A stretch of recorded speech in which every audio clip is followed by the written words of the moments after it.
बिस्मिल्लाहिर्रहमानिर्रहीम, अस्सलाम वालेकुम रहमतुल्लाह। आपका अपना दोस्त डॉक्टर मोहम्मद सत्तार अहमद रायकुसलैरी एक नई जगह पे नई वीडियो के साथ हाजिर खिदमत है।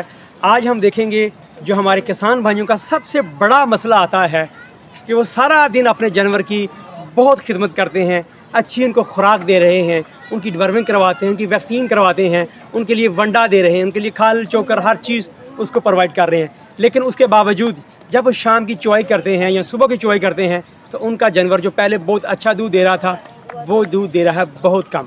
पहले वो 8 लीटर एक टाइम का दे रहा था, अब उसका दूध जो है वो कम हो गया है, वो आ गया है एक टाइम का 4 किलो के ऊपर। तो उससे एक तो उसका जो डेली का खर्चा है उसकी खुराक का वो पूरा नहीं हो रहा, उसकी इकोनॉमिक्स जो है वो बहुत डिस्टर्ब हो जाती है। तो ऐसे मवेशी पाल भाई जिनके जानवर बहुत आला क्वालिटी के हैं, अच्छी उनके पास नस्ल है और उनका पहला सुआ बहुत अच्छा था, दूध की प्रोडक्शन जो थी एक टाइम की 10 लीटर 12 लीटर जो जानवर था वो दूध दे रहा था। लेकिन इस सुए में आके इस दफ़ा जब उसने बच्चा दिया अब वो दूध बहुत कम दे रहा है। जेनेटिक पोटेंशियल जानवर का बहुत अच्छा है, बहुत अच्छी ब्रीड है, लेकिन उसके बावजूद अगर जानवर दूध नहीं दे रहा और बच्चा देने के बाद अगर फार्मर का जानवर जो है वो सही तरह जेर नहीं डालता, हवाना जो है वो सही तरह नहीं बनाता, या वो दिल लगा के टका के खाता नहीं है, और अगर खाता है उसको वो एनिमल प्रोटीन में, प्लांट प्रोटीन को एनिमल प्रोटीन में कन्वर्ट नहीं करता, दूध में गोश्त, और उसकी सेहत जो है वो अच्छी नहीं होती।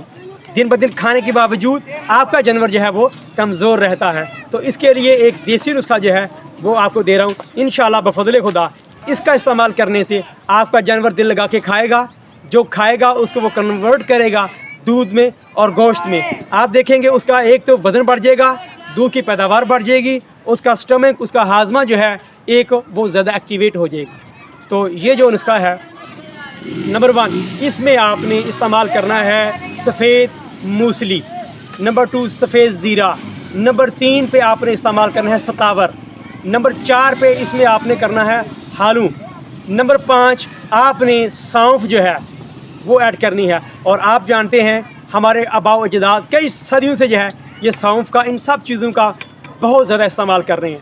अगर पेट के अंदर हवा हो जाए, टिम्पनी अफारा हो जाए या जानवर को कब्ज़ हो जाए, इनके लिए बेहतरीन जो चीज़ है ये सारी चीज़ें हैं। एक तो जानवर का हाजमा जो है वो दुरुस्त हो जाएगा, और ये एंटी एंथलमेटिक भी है, पेट के कीड़ों के लिए जो है इनका काफ़ी जो है इस्तेमाल है। तो इन सब को आपने क्या करना है, बराबर मकदार में ले लें, 50-50 ग्राम सारी चीज़ें ले लें, मिक्स कर लें, और इनमें से सिर्फ आपने 100 ग्राम लेनी है। सब चीज़ें मिला लें, इकट्ठी कर लें, किलो बन जाए, 1.5 किलो बन जाएगी, उसमें से 100 ग्राम आप ले लें। और जो सुबह आपने देनी है, शाम को पानी के अंदर जो है 1 गिलास पानी में वो डाल के इसको गीला कर दें, इसको भिगो दें, वो सारी फूल जाएगी सुबह।